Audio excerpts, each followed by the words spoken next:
This foundation started over 16, 17 years ago, the JAHJAH Foundation. It started out of a desire to want to give back to Jamaica. As you know, I was born in Jamaica, a town called Christiana, Manchester, and I came to the United States, living in East Flatbush, Brooklyn, by the age of 10. And I spent most of my time here in the East Flatbush, New York City area. I was blessed to go to medical school because I had a desire to help those who were in need.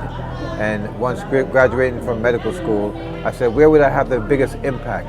And I have never lost sight of my homeland, Jamaica. So while I live in the United States, I do a lot of work in Jamaica. I have never lost contact with my family and friends who live in Jamaica.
One love, JAHJAH Foundation.